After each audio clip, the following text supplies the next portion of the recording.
भाभी क्यों बदल गई। कोयल शादी के बाद जिस घर में आती है वहाँ सास ससुर के सिवा 2 ननदें भी थी, लेकिन दोनों शादीशुदा।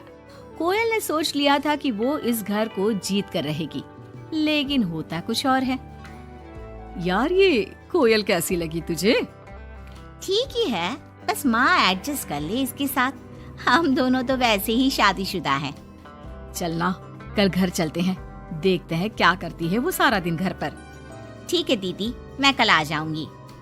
दोनों ननदें मायके आती है, जहाँ पिता बाहर बैठकर पेपर पढ़ रहे थे, माँ अंदर सब्जी काट रही थी और कोयल वो तो कहीं नहीं थी।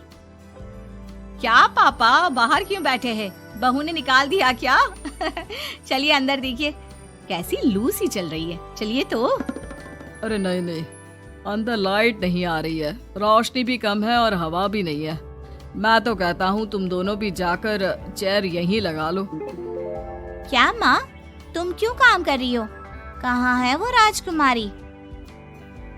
अरे सुबह से ही कोयल लगी है, मैंने अभी भेजा है जबरदस्ती कि जाओ जाकर लेट लो। पता नहीं क्यों इतना काम करती है। जब से आई है वक्त पर खाना पीना, वक्त पर दवाई, सब की जिम्मेदारी ले ली है उसने। वो तो हम भी कर रहे हैं ना माँ, अपने ससुराल में सभी को तो करना पड़ता है। उसमें वो नया क्या कर रही है? पापा के सफेद कपड़े कैसे पहले चमकते थे, अब देखो तो कितने मैले कुचैले लग रहे। कौन धोता है? धोती तो बहू ही है, लेकिन क्या करे बेचारी, मशीन ही खराब पड़ी है। सबके कपड़े हाथ से धोना, उसके भी तो मुलायम छोटे छोटे हाथ हैं। हाँ हाँ, और हम लोगों के हाथों में तो चक्का लगाए ना। अरे बस भी करो माँ। दोनों बहनें माँ बाप को काफी भड़काने की कोशिश करती, लेकिन कोई फायदा नहीं होता। पर कहते हैं ना, बेटी तो बेटी होती है उन लोगों के जाने के बाद। क्या बात है माँ जी, कोई आया था क्या? हाँ, वो तेरी दोनों ननदें आई थी। अरे तुम मुझे उठाया क्यों नहीं माँ? मैं भी मिल लेती ना दोनों दीदियों से। अरे ना बेटा, तभी तो तू सोने गई थी। मैंने उन लोगों को खाना बनाकर खिला दिया, चिंता ना कर। कोयल को सास की बात अच्छी लगती है, वो अंदर जाने लगती है कि सास उसे टोक देती है। बेटा, वो तेरे ससुर जी के कपड़े काफी मैले कुचैले लगते हैं, थोड़ा ठीक से धोया कर। हाँ जी माँ जी। कोयल सास को कुछ नहीं कहती, लेकिन रात में जब पति आता है तो कोयल उससे कहती है, सुनिए, पापा के घर के पहनने वाले कपड़े काफी पुराने हो गए हैं। मैंने कई बार उसे धोया, लेकिन उनमें चमक ही नहीं आती। अगर आप कुछ पैसे देते तो मैं पापा के लिए घर पहनने के लिए नए कपड़े लेकर आऊं। हाँ हाँ कोयल, क्यों नहीं, जरूर। अगले दिन कोयल खाना बनाकर बैठी ही होती है कि छोटी ननद आ जाती है। अरे नमस्ते दीदी, कैसी हैं? आइए बैठिए, मैं आपके लिए नींबू पानी बनाती हूँ। आपको अच्छा लगता है ना?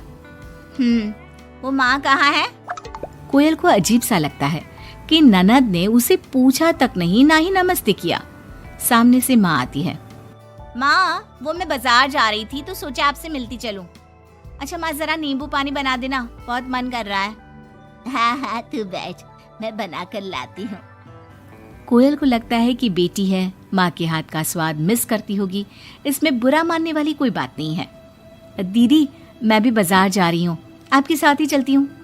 ननद भाभी दोनों मार्केट जाती है, जहाँ कोयल ससुर जी के लिए कपड़े लेती है। क्या जरूरत है भाभी, पापा को उनकी पसंद के कपड़े ले देती ना, उन्हें ही यहाँ पर लाकर। पर दीदी, पापा तो लुंगी ही पहनते हैं और एक ही डिजाइन की, तो इसमें पसंद नापसंद की क्या बात है? आपसे क्या बोलना। मार्केट में कोयल की किसी दुकानदार से बहस हो जाती है, लेकिन वो देखती है कि ननद उसका साथ देने के बजाय भीड़ का हिस्सा बनी खड़ी होती है, जैसे कि वो उसे जानती ही नहीं।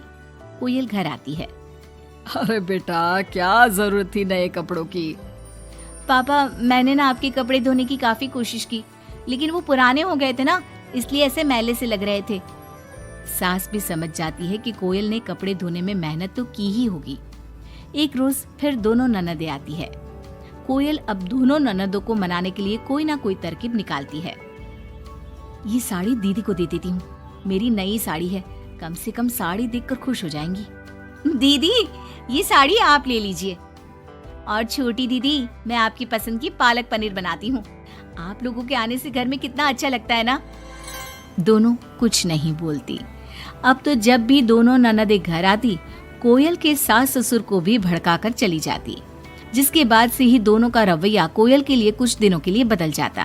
पता है कोयल, मेरी छोटी बेटी सास को घर में एक काम करने नहीं देती, सारा दिन बिठा के खिलाती है। कम से कम तुझे मेरा साथ तो मिला है, क्यों? कोयल कुछ नहीं कहती, लेकिन अब वो थक चुकी थी। ससुराल के लोगों को प्यार से सम्मान से साथ बांधने की कोशिश कर करके, लेकिन ननदें वैसी की वैसी ही रही। अब कोयल ने सोच लिया कि वो ननदों से बात करेगी। जब बड़ी ननद घर पर फोन करती है, हेलो हेलो कोयल, माँ को फोन देना। सभी को फोन लगा लिया लेकिन कोई उठा ही नहीं रहा। ओह, तभी आपने मेरे फोन पर फोन किया दीदी, और वो भी सीधे माँ से बात करने के लिए। क्यों, मैं नहीं हूँ क्या? या मेरा हालचाल पूछने की आप लोगों को जरूरत ही नहीं है, या मुझसे मतलब ही नहीं है? क्यों? अरे नहीं नहीं, ऐसा नहीं है, वो वक्त ही नहीं मिलता ना घर के कामों को लेकर। दूसरी ननद से भी कोयल बात करती है, लेकिन वो भी वक्त और काम थकान का रोना रोने लगती है। कोयल को लगता है कि शायद उसकी ननदों से बात करके उसे सब सॉल्व कर लिया, लेकिन ऐसा होता नहीं है। ननदों का व्यवहार वैसा का वैसा ही रहता है, जिसके बाद कोयल भी कुछ ठान लेती है। एक रोज छोटी ननद घर आती है। कोयल भी उसे नमस्ते करके कमरे में चली जाती है। ना ही उसकी पसंद का खाना पूछती है और ना ही चाय।